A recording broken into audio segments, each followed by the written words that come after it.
Welcome to the Nerdstalgic Podcast with your host, the Ginger Bookworm. Nerdstalgic with the Ginger Bookworm. Nerdstalgic with the Ginger Bookworm. Howdy beans, and welcome back to another exciting episode of the Nerdstalgic Podcast. I'm your host, Luke the Human. Hope you're doing well, hope you're all good, as per usual. Honestly, I'm incredibly excited about this series. If you've seen the title of this episode, you know why, but I'm going to pretend that I don't just for a few moments because I want to properly get into it and announce it properly. But first of all, I want to start by saying you can, if you're interested in the podcast, you can follow me at Twitter at nerdstalgic_pod for updates on everything and anything that I'm doing there.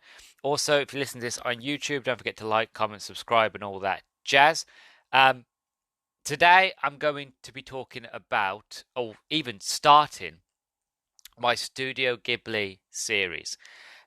I am so excited for this series. I can't pull into words. Like, I'm going to start to stutter, and I do apologize for that, but I'm that excited because I've wanted to watch these movies for years. I have. They've always sort of attracted me. They've always been so wonderful. As you beans will know, if you've been listening to the podcast long enough, you know that I'm a big I'm hugely sorry. I'm already doing it. Already stuttering. I'm hugely fascinated with art. I'm hugely fascinated with animation and hand-drawn animation and gorgeous visuals and stuff like that. And the Studio Ghibli movies have always been that thing. They've always been that sort of one crowning series that I've always wanted to devour and invest my time into. But I've never had the ability to really get into it. They're hardly ever shown on TV. The DVDs are expensive. Again, growing up, going to my parents, oh, I want to watch a Studio Ghibli movie. They'd be like, what's that? You know, we have Pixar and Disney at home. You know what I mean? Like, if it's not mainstream, it's something you have to go and find yourself.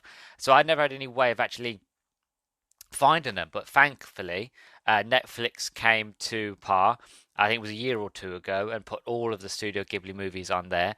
I'm terrified now that I've left it so long that I'm going to get into this series and they're going to start taking the movies off. So fingers crossed I can get through these and enjoy them all one by one, and share them with you guys as well as sort of finally get into them. So I'm really, really excited. I really am. I can't wait to get started. I'd planned to. This has been on my list of things I want to do for the podcast for a very, very long time, and I had planned to do it last year. Never got around to it. I've been planning for years, even before the podcast, to sit and watching these movies. But again, I never had the time. College, uni, life, girlfriends, and all that jazz. Like, everything that's got in the way. So finally now, I've done the Summer Games Fest. I've done most of the things I want to do and talk about them. That's the big things. I figured it's time to look back on the list that I wrote during season 1 of the top things I want to look into. And at the top of that list was the Studio Ghibli movies. So I thought, screw it, I'm doing it. I'm going to invest, and I'm going to start now. So you'll be listening to this in July, hopefully by the time that I reach it out. I'm currently recording this in June, but you'll be hearing this obviously in July, maybe potentially the middle of July, because I have other things as well that I have to be put out. But I'm really excited to start, and hopefully by the time that you listen to this one, I would have done another 2 or more films. So there's a lot to look forward to with this series. It's going to be like my Blue Sky Studios series, but the only difference is this, instead of a look back, this is going to be a look forward from their history of what they've done and what they're currently doing. So I'm really, really excited for that. My history with this studio and these movies is not, again, like I mentioned, and you could probably guess from what I just said, it's not very deep. I don't have much of a history with them. My first actual real experience with these films was the movie Porco Rosso. I found it by accident. And thing is with Studio Ghibli movies is that they're not on TV a lot, but when they do, they always turn up in certain places. In the UK, you can always somewhat be guaranteed you might, if you're lucky, catch it on Film 4. which is a channel in the UK, which again, as it mentions, it mostly just shows films. Random, it's not, it's always random, but they usually show a good collection of movies. But I remember this was years and years ago when I was in school. I was looking for channels, couldn't find nothing to find, and then I put Channel 4 on, and the movie had just started. I've never heard of it before, and I started watching a bit of this movie, and I was like, wow, this was incredible. You know, it was anime, but it was English speaking. It was English dubbed. You know, I think, and it just looked fascinating. Looked interesting. Never finished it because I think my parents came home and then we had to go out, and I never got to finish it. But I was just fascinated with the idea of it's like a 1930s setting, set in Italy, with like different sort of planes and a pilot that looked like a pig, and it fascinated me, and from there, that's where my history sort of began of wanting to explore these movies. And I'm talking to friends, and friends are like, "Oh, you've got to watch My Neighbor Totoro." It blew me away, and I'm like, "Oh God, you know, it's another one on the list." And then people were like, "Oh, you've got to watch Whisper of the Heart." And if I remember correctly, it was Princess Monocote, and I was just like, I want to, but I have no way of doing it. Um, so finally, Netflix, you know, like I said, they've come to par and they've managed to do it for me. So I'm really, really excited to start. Before I get into it, though, before I get into watching the first movie on the list, so I'm starting at the very beginning. The first movie they ever did, which is I'm going to butcher this name. I do apologize. It is Nausicaa of the Valley of the Wind from 1984, which is their first ever feature-length film that they did. That's the one I'm starting with, because obviously you have to start at the beginning. But before I get onto the review and before I get onto that, I just want to briefly talk about the history of the story of Studio Ghibli. For anybody who doesn't know the studio, anybody who isn't a fan, who wants to be a fan, or is like me, is interested but never had the opportunity to really look into them, this is for us lot. Right, so Studio Ghibli is a Japanese animation studio based in Tokyo. It has a strong presence in the animation industry and has expanded its portfolio to include various media formats such as short subjects, television commercials, and 2 television films. Their work has been well received by audiences and has been recognized with numerous awards. Its mascot and most recognizable symbol is a character named Totoro, a giant spirit inspired by raccoon dogs and cats from the 1988 animated film My Neighbor Totoro. 5 of the studio's films are amongst the 10 highest grossing anime feature films made in Japan. Spirited Away is second, grossing 31.68 billion yen in Japan and has over 380 million US dollar worldwide. Princess Mononoke is fourth, grossing in 20.18 billion yen. Many of their works have won the Amanage Grand Prix Award. 4 have won the Japan Academy Prize for Animation of the Year.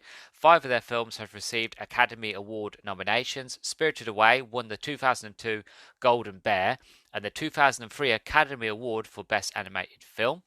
On 3rd of August 2014, Studio Ghibli temporarily suspended production, followed by Miyazaki's retirement. In February 2017, Suzuki announced that Miyazaki had come out of retirement to direct a new feature film, How Do You Live, comes out this year, 2023, which he intends to be his last film.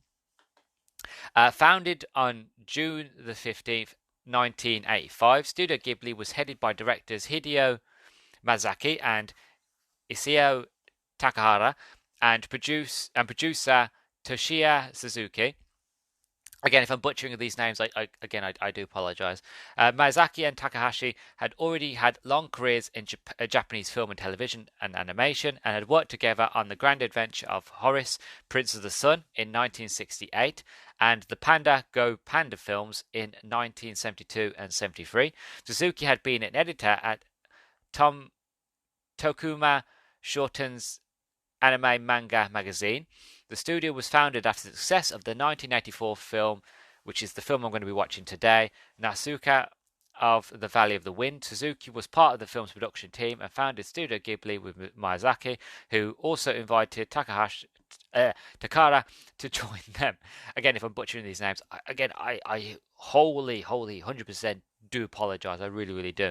But I just wanted to give a brief sort of history between the studios and who they are, because some people might be sort of interested. But they have done a lot, obviously, over the years, that have won tons of awards. You can see why they're such high praise, and I can understand now why so many people, a lot of friends of mine, have gone, you've got to just start these movies because they're just incredible. And in a way, I'm kind of glad I've left it for so long, because I have such a treasure trove of movies to really dive into now. It is a shame to read. I do remember hearing in 2014 that Studio Ghibli had stopped because of Miyazaki's retirement.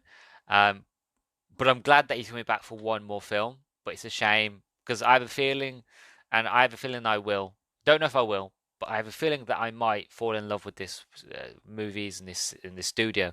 So I think I've got some heartache to get used to as this series goes on.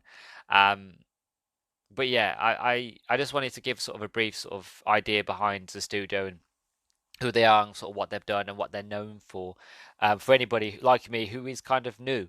But if you're like a diehard, long-waited fan, then you don't need to hear that. And if I have offended anybody, again, I do apologize. But now I'm actually going to get onto the sort of movie side of it all. I'm going to stop yammering. I'm going to get onto the movie side. So, as I mentioned, the first movie that I'm going to be watching in the series, which is the first movie that they made, which was Nausicaa of the Valley of the Wind from 1984. A warrior. Hold on. Oh, then again, where is it? I had it then and I lost it. Where is it? I had the plot right here in front of me and I lost it. Right, there it is. Sorry. I wrote it down. I lost it in my notes. Okay, so an animated fantasy adventure set 1,000 years from now. The Earth is ravaged by pollution and war. In the Valley of the Wind lives Nausicaa, princess of her people. Their land borders on a toxic jungle filled with dangerous, oversized insects. Meanwhile, two nearby nations are bitterly engaged in a war, and the Valley of the Wind is stuck in the middle. We have the voice work of... So I'm listening to the English dub version. So we have the voice work of Shia LaBeouf, Patrick Stewart, Alison Lohman, and Mark Hamill. Those ones that you'd recognise the most. But we've also got Edward James Olmos. So I've been told about these movies. Again, if you've listened to me long enough, I don't mind reading subtitles. That doesn't bother me.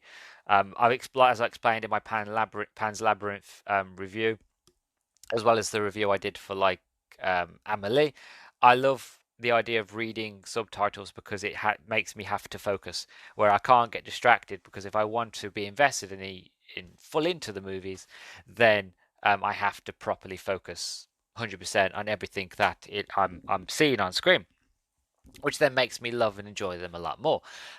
So I don't mind if it wasn't English speaking, but I'm going to be watching the English dubbed version.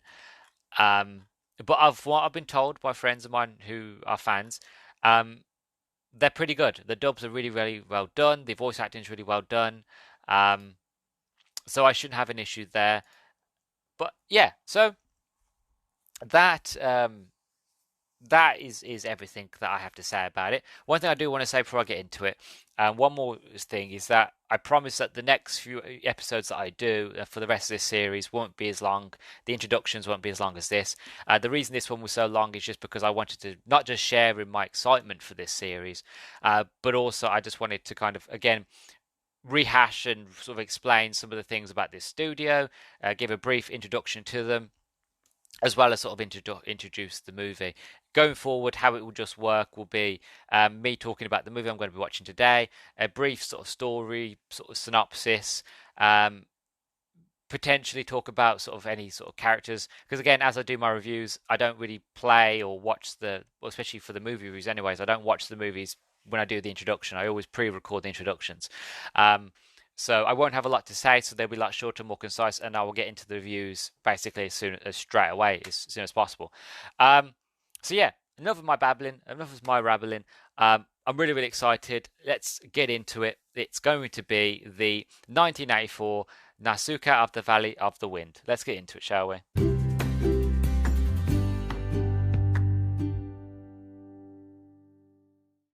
This movie is something special. This movie, it's something else. It's something gorgeous, beautiful, rich in emotion, in feeling, in spirituality, in in humanity, in the environment.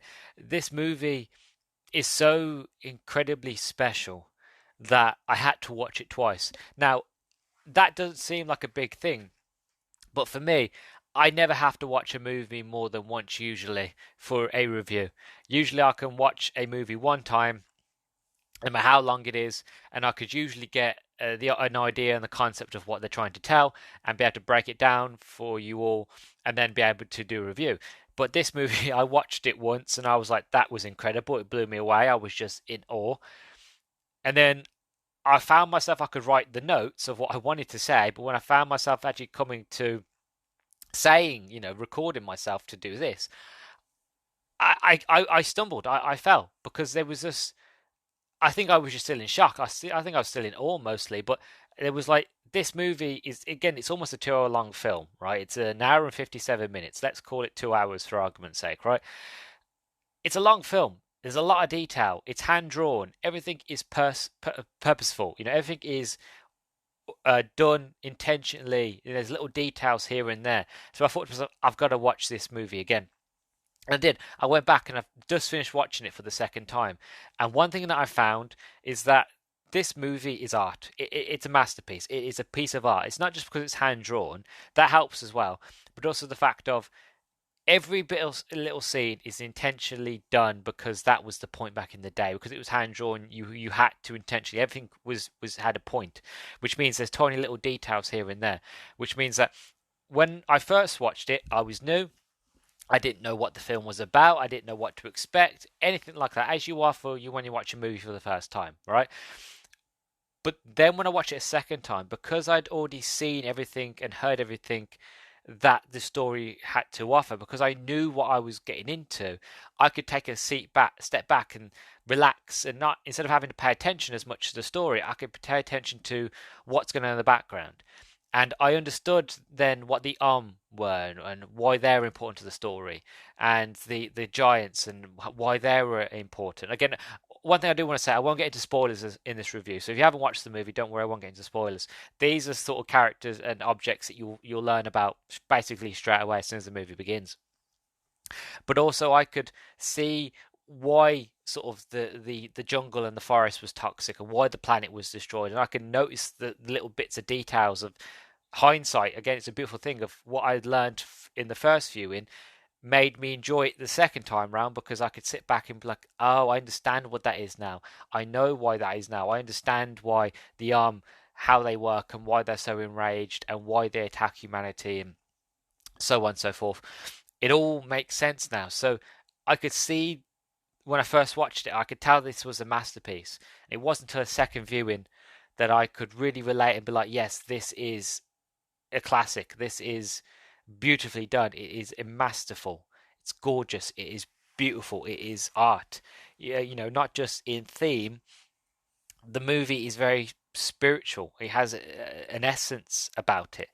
I feel myself. I want to get very spiritual in this review. So anybody who doesn't like that, be prepared because I'm going to get very hippy dippy.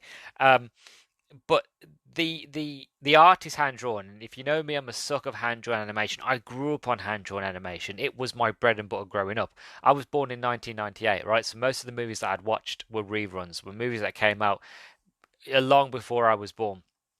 A majority of the animation was hand drawn animation. It was only really Pixar and Aardman that were doing anything different. Aardman were doing stop motion and pioneering that, which again stands the test of time. Is still, if you watch Chicken Run now, it still looks incredible, even though it was made years ago.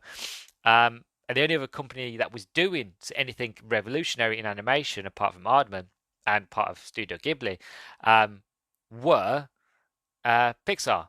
And Pixar would do computer animated, but that was only just Pixar. Everybody else I saw, whether it be on TV in terms of a movie or a TV show, was mostly all hand-drawn animation. So that's what I knew, and that's what I grew up with, and that's the nostalgia side for me.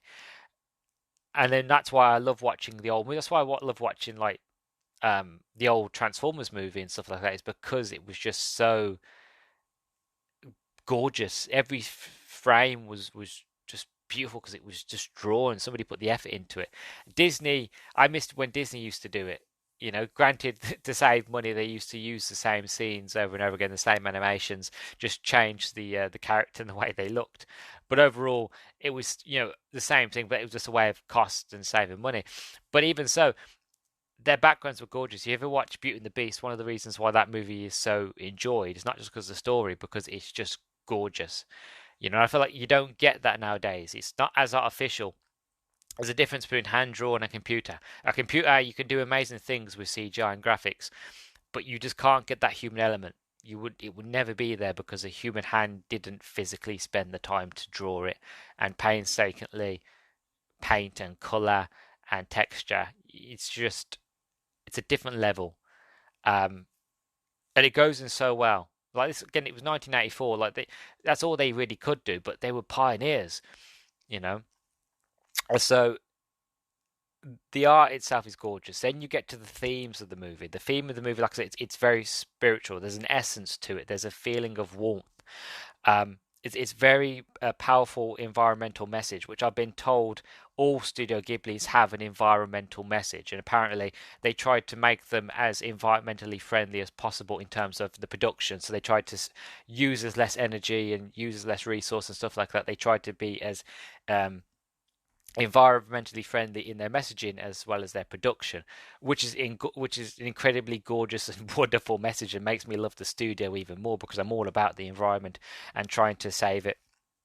So for me, that's a tick. But the themes of this story is about pollution. It's set in the far future, thousand or so years into the future. Humanity has destroyed the earth. There's only a few pockets of humanity left.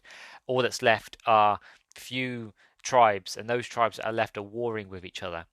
And you have the peaceful tribe of the valley who live like in a secluded sort of like again valley gully way between two mountains, and because the sea breeze it keeps all the spores away so they can grow and have a normal life. They can have trees, there's greenery. Whereas you go to the other cities, it's surrounded by deserts and it's desolate, it's horrible.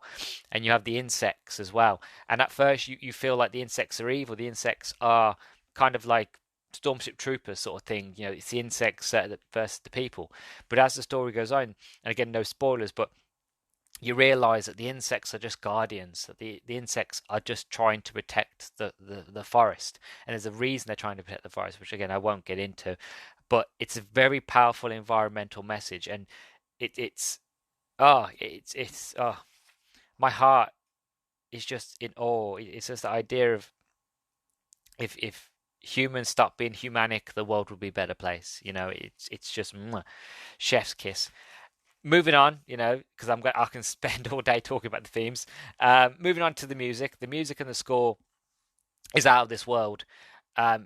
Even when the characters are not talking, even when again, this is what I love about hand-drawn animation, is the fact of even when the characters are not talking and they're not doing anything, you can still feel, because of the music, what's not being said. You can feel how the character feels without any sort of like you can tell what if they're happy or sad, but it's the music that makes you feel the emotion. It's the music that allows you to really connect to how the character feels, what the character is trying to emote to you. And the beauty of that is the fact of hand-drawn animation, again, because it's so personal, you can get into the fine details of really trying to craft an emotional scene and a gorgeous scene and make you feel euphoria, make you feel joy, make you feel happy, sad, depressed, to make you feel all these emotions. And the music is just gorgeous. Again, everything about this movie is gorgeous. You're going to hear me say gorgeous a lot because it's fantastic. It's awesome. It's incredible. It's epic. There's so many descriptive, positive words I could use for this movie, and none would be enough to describe just how the beauty that I see before me on screen. And I know that's very hippy dippy, but it's true. I am. You can tell I'm stuttering because I'm flabbergasted. Like I've watched it twice now, but I'm still in awe of what I've seen. I can't believe that this movie came out in 1984. Oh God, I'm just in awe. I'm blown away, and I am a fan now. This movie set me up to be excited for what comes next. So much. I'm so excited for. I think it's called The Flying Castle. I think that's the next one. Again, I'm probably butchering it, but it's oh just yeah. The music in this is it's incredible. It's not just you can't just it. The music makes you not. Sorry, I'm stuttering already. I do apologize. The music makes you feel even when there's not nothing being said, but also it makes you feel what the scene means. You know, when something is going on, you can just feel the meaning behind it. The music will kick in, and you feel happy, you feel sad, you feel a connection to Nautica, or Nausicaa. I mean, see, I managed to get the word right. It took me two attempts to watch the movie, but I eventually got the name right. I was butchering it in the introduction. I do apologize again, but it's Nausicaa. Beautiful name. I just wish I could pronounce it properly. Um, but even when I again, like it was when I was doing the Bioshock notes, when I was writing the notes for this, I was listening to the movie soundtrack because it's just I when the movie ended, I just wanted more. I wanted to connect to that world. I wanted to stay connected. I'll be honest, I didn't want to leave. Again, I think that's the reason why I watched it a second time because I just wanted to get back into that movie. Again, it's 2 hours long, but it doesn't feel like 2 hours long. It feels like a lifetime, but in a good way. It feels like you go through so much of this story. You go through so much with the characters and the events and the story and the plot and the twists and the turns and the art. Everything just pulls you in. And again, this is one of the movies that you could just watch and watch and watch over and over again and still find new details and new things that you didn't notice first time round. It is just incredible. It blows my mind. The music, it has notes of Harry Potter and Bridge to Terabithia.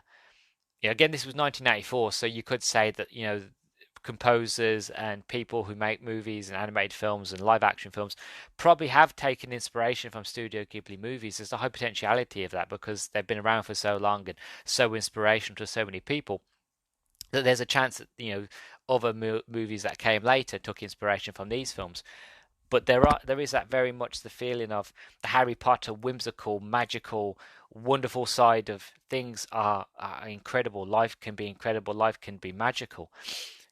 And then there's that Bridge of Terabithia side of it, where it's very again fantasy filled, but very hopeful, very much of love, of caring, of emotion, of again. I was sitting there, I was like, I can feel very sort of Terabithia vibes where like I just want to cry. And if you've watched Bridge to Terabithia, you know what I'm talking about. That movie it makes me a wreck, to be honest. I can't watch it without tearing up each time. But the music is very much of Bridge to Terabithia. And again, that movie is very much about escapism. It's very much about, you know, enjoying life, enjoying nature, being one with your friend, but also being one with yourself and the magic that is around you, the magic of stories and the woods and the imagination. Very much true here for this movie. And again, with the Harry Potter vibes, very magical and wonderful, and everything is when when everything is positive, it is positive. But when everything's dark, you do get a bit of dark, but you can't. You need to get the light and to get happiness. You need a bit of darkness to bring in the light. So even though when the dark tones come, you know you're going to be brought back up in the next scene with something powerful and rich and epic and oh yeah. I should have went into doing music at school. I was lost on doing computing and game design. I should have went into doing music. I can't play an instrument to save my life, but I should have gone into it anyway.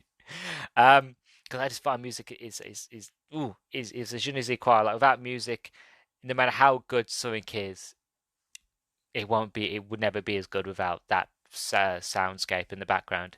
Good music will make a bad movie good. Even the worst films, if you have a good soundtrack, it's enough to get you invested. That's my opinion anyway. You might agree, disagree. On to some of the characters. So you have Nausicaa. She's an incredible character. Her English dub, Alison Lohman, does a beautiful job of bringing the character to life.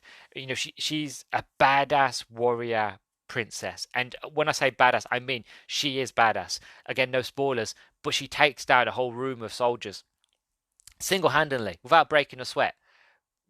Beats Scrat, and then she was ready to take on more. And the ones that she took on, they were armored, but they weren't as armored as the one she was going to take on next. And she was just like come at me, bro. And again, it's a very defining moment of like, because she realized her, again, it connects to the overarching story as well, but because she was fueled by rage, instantly a character development of like, I can't believe what I've just done. I've just taken a life. I can't believe that I was capable of such rage. I never want to do that again. I never want to kill anybody. I don't want anybody to die anymore. I just don't want this life in this world no more. There's been enough killing. Stop. And she's clever, she's charismatic, she's brave, she's heroic. She's incredibly wonderfully beautiful in-depth character. Like, I could break down this character individually. I'd have to get into some spoilers, but she is a warrior princess, but she has the respect of her people. Her people love her. They would do anything for her. She might be the princess, but she's more of a ruler than her father was before her. She's more of a ruler than any of the other. You got the mayor of the other tribe, and you've got the other princess of the other tribe, and she's very brutal. Her men stick with her out of fear, in my assumption anyway. And her own people, Nausicaa's own people, even say to this other princess, like, "Are you sure you're a princess? Because you're nothing like our princess." And it's very much, it's a jab, but it's true. It's the fact of, she's very kind, she's very sort of environmentally friendly. She doesn't want war. She understands the she understands the creature. She understands, again, she's very clever. She's figured out what happened to the planet. She's figured out what can bring the planet back and how to heal it. It started off where she was just trying to find a cure for the world and for ailments and stuff like that. And eventually, through her research, she found a way we can save the planet, and with the way we can treat it better, and the whole idea behind the and what they do. And again, I'm trying to put pussyfoot around it. I'm trying my best not to get into spoilers, but she is a so in-depth, incredible character. Um, and I would say I'm in love. I'm just blown away by, again, having a character who is female, who is brave, who is courageous, smart, um, determined, very sort of charismatic and caring and wonderful and beautiful and respected and loved and loyal. And I could go on and on and on.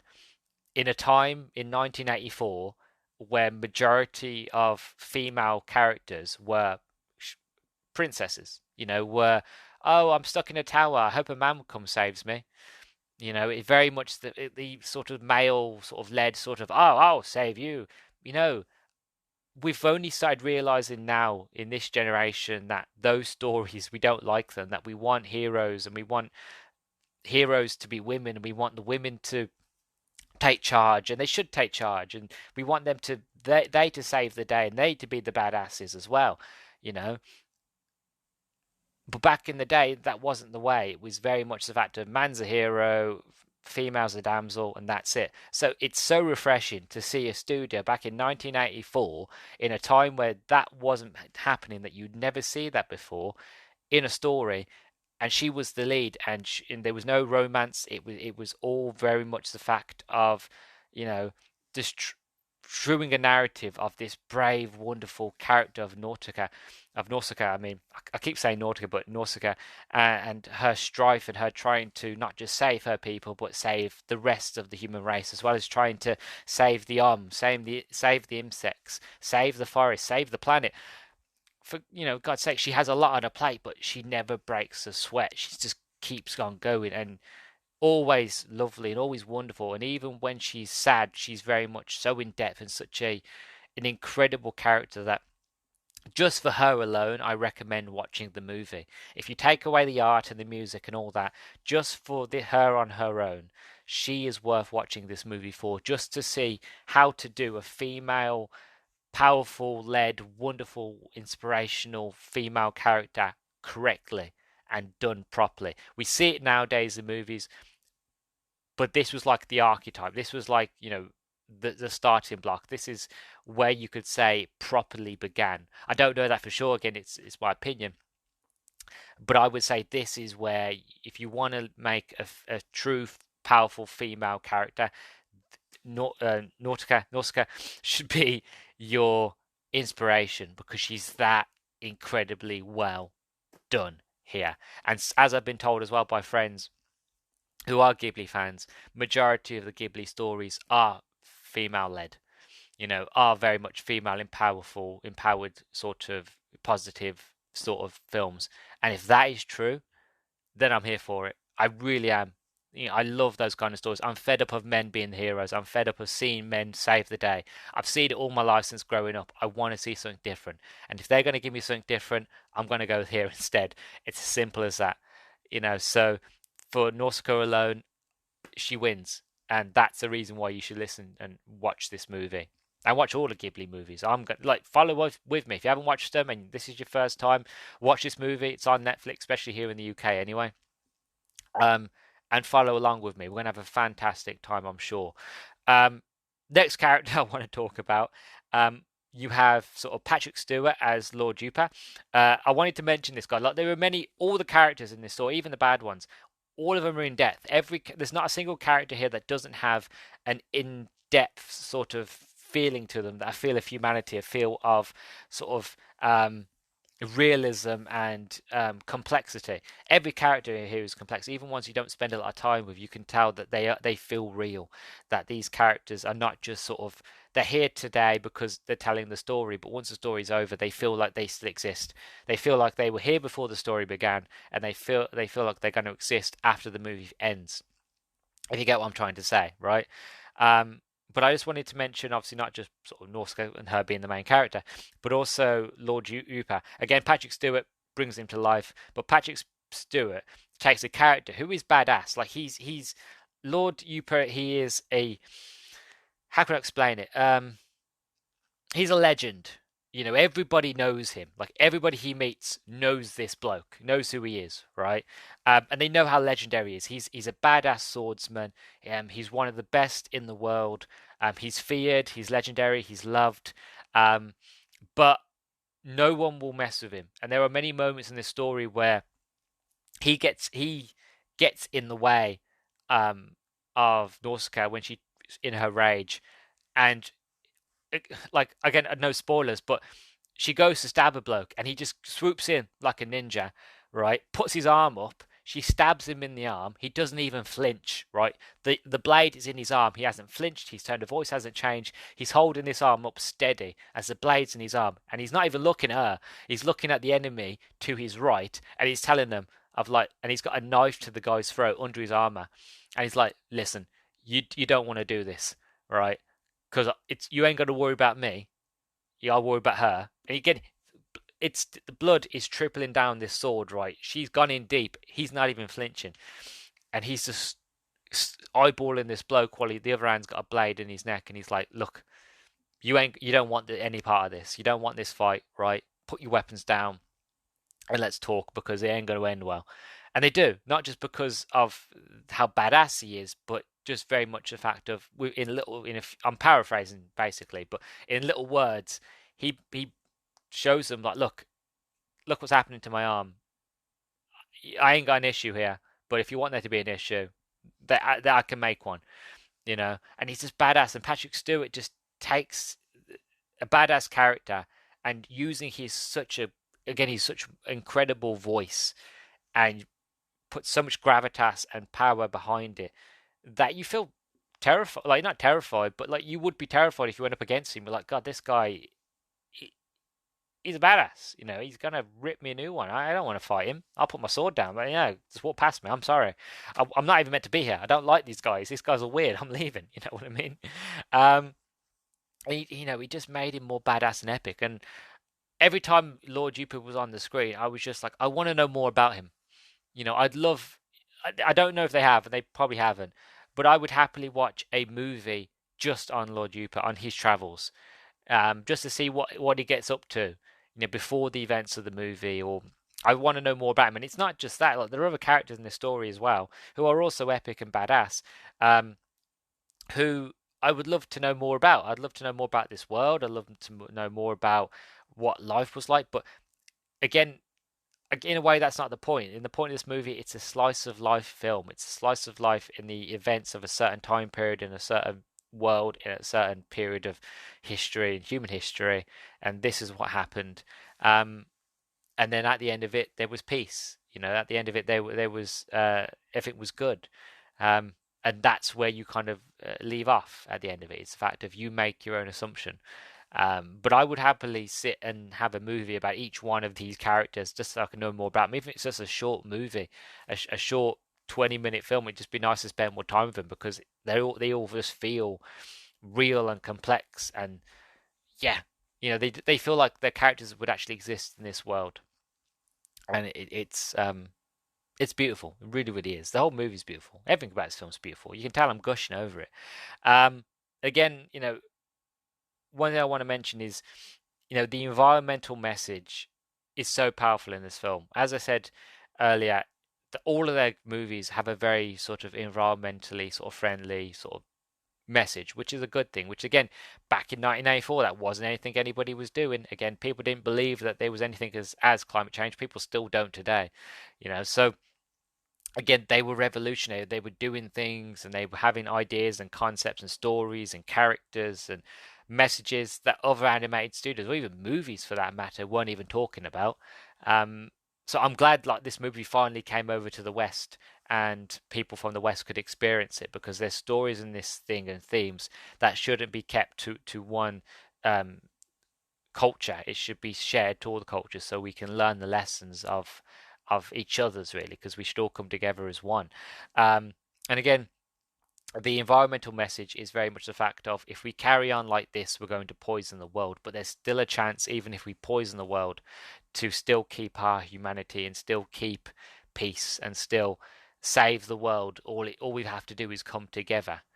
If humans stop being humanic and stop being greedy and stop caring about power and who's the strongest and who's got the biggest army and blah blah blah blah and who's got the most resources. If we stopped doing that and we all just came together and shared and looked after ourselves and treated ourselves better as well as look after the environment and save the planet and look after the insects as well as the animals and the creatures, and we just basically just did what we meant to do, which is be the gardeners of a garden planet, which is the whole point of humanity is meant to be a gardeners for the world.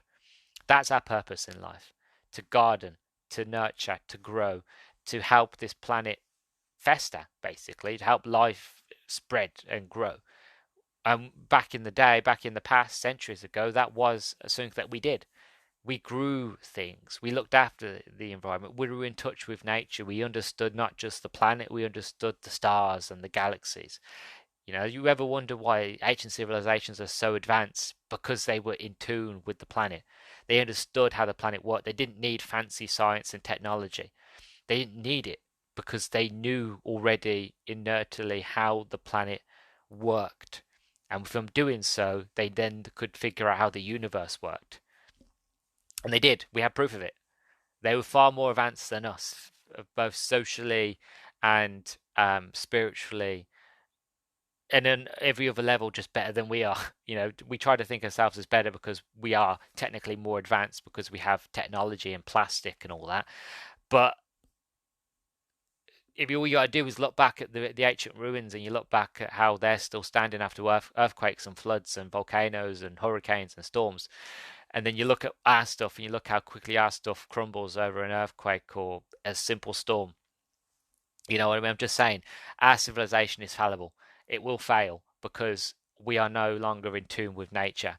So we don't build for nature. We don't build to look after ourselves or look after the environment.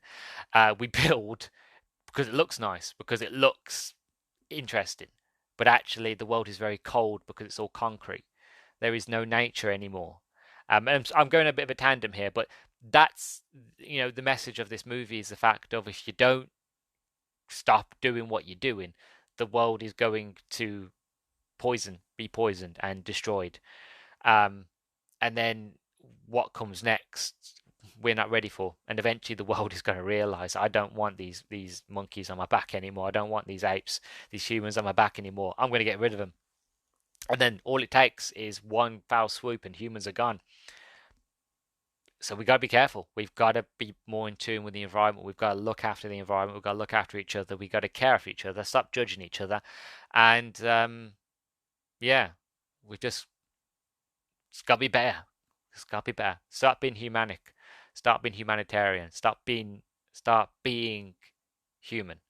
What it means to be human, not what you think it means. What it does mean to be human. To be a gardener. To be a carer. To be a lover, not a fighter. To be one with yourself, your neighbor, and your garden. That's what it means. I do apologize for getting a bit hippy dippy there. It was a message that I had to share, not just from this movie, but just in general. My overall thoughts and feelings is obviously I love it. I'm in awe. I watched it twice, and I feel like I'm going to watch the other Ghibli movies twice as well. Not just because I did it for this one, but generally I feel like because the hand drawn, there's going to be a lot of details. And again, I noticed it in this movie. I'm sure it's going to be in the next one. So I feel like two watches of these films is the sort of will be the necessity, will be the norm. And I'm sure I'll love all of them, even the ones I probably don't like as much. I'll still get enjoyment out of them. So I'll probably end up watching a lot of these movies over twice. But I am in awe. I am now a fan of Studio Ghibli. I can't almost have a diehard yet. I haven't got around to too many of the films yet. I've only partly watched half of one and watched one fully twice. So I can't consider myself a super fan yet. But I am drawn to this world. And I want to know more about Studio Ghibli and I want to watch more of their films. So as a start, this is an incredible start and an incredible beginning. And I can't wait for what comes next.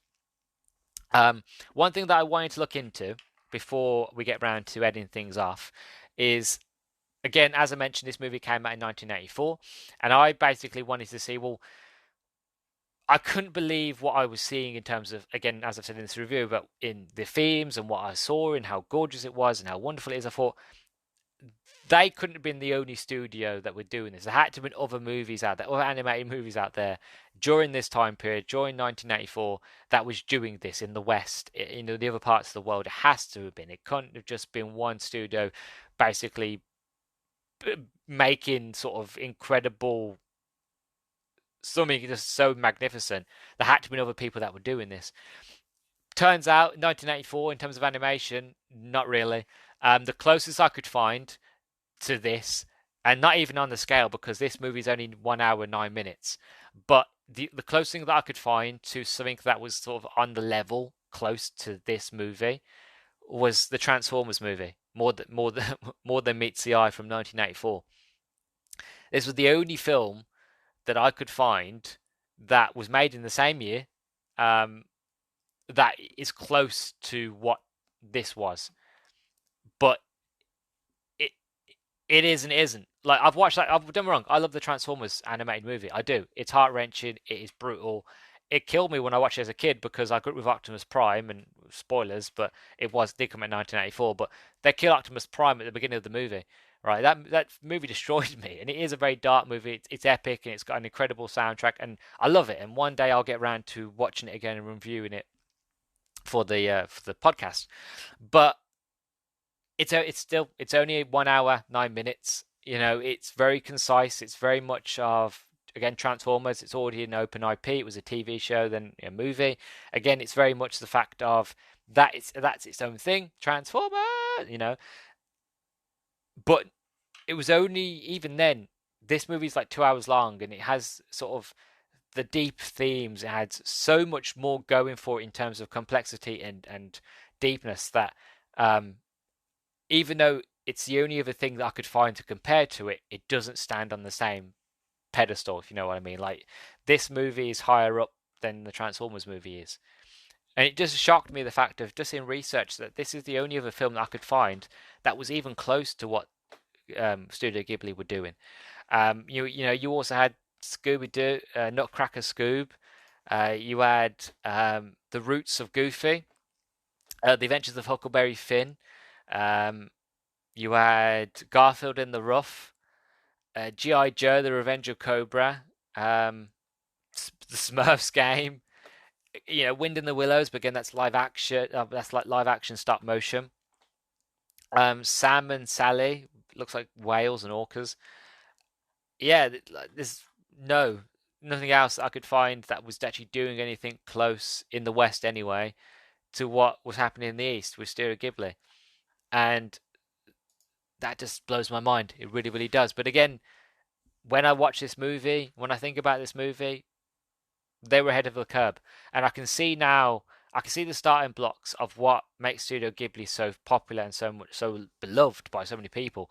They were ahead of the curve of doing so many revolutionary things before anybody else was doing them, that you can make sense why they stood the test of time, why they've won so many awards, because again they were doing things that nobody else was doing. Where people finally discovered them, we were like, Jesus Christ, look what they had. They have created something that we could only dream about, that we didn't think was possible, and here it is. It's here, and that is a beautiful, wonderful thing. And that's got me excited for wanting to watch more of these movies, because I want to see what they do next. I want to see what the next movie will look like. What's the next world that I will go to? Will, like, as the years go on and the animation gets better and the new techniques and new ways of doing cinematography and the way of filming it and shooting it and drawing it and animating it, I want to know how it's going to get better and how it's going to look better. And I'm going to, as the technology gets better, it allows them to for more detail on the screen. What new detail they're going to put in, what new themes they're going to do, what new characters, what new worlds. And I am just in awe of everything, of not just Studio Ghibli but this movie, and I love it. It's one of my favorites. I'm just in awe. I really am. I'm gushing. But I have nothing more to say about this movie. Well, I do, but it's just rehashing what I've already said. So I'm going to sort of end it now. And overall, I'm just going to say, if you've never watched this movie, you've never watched any Studio Ghibli movie, watch this one. It's 2 hours long, yes, but it will fly by and you'll just be in awe from start to finish. Like I said, if you like art and you love animation, you love hand-drawn animation, this one's for you. Damn straight. Bar none, the end. Cut, dry, paste, print, put, production. You know what I mean? Get it out. It's done. It's a masterpiece. So that's my overall sort of rating. If you like this review and you want to hear more, you can find me and this podcast, the Nerdstalgic Podcast, anywhere and everywhere that you can find podcasts. The only place you won't find the Nerdstalgic Podcast is on Apple, but you'll also find me on Audible. You can also find the Nerdstalgic Podcast on YouTube. If you listen to this on YouTube, don't forget to like, comment, subscribe, and all that jazz. Share with your friends. Get the word out how good Studio Ghibli's movies are. Give them the appreciation that they deserve, and make sure everybody watches them, and they give up Disney, they give up Pixar, they give up DreamWorks, and they just focus on Ghibli, and that's it. And we have instead of Disneyland, we have Ghibli Land. I'd happily go there and happily live there, Also, you can, if you want to know about what I'm going to be watching next, what I'm going to be reviewing next, or just me being nerdy and stuff like that, follow me on Twitter at nerdstalgic_pod. If you listen to this on Spotify, don't forget to give me a star rating, 1 to 5 stars. It helps me out immensely. And so I have been your host, Luke the Human. You have been listening to the Nerdstalgic Podcast. I appreciate you beings so much. Thank you very, very much for spending time with me. And I will catch you in the next one. Bye bye, beans.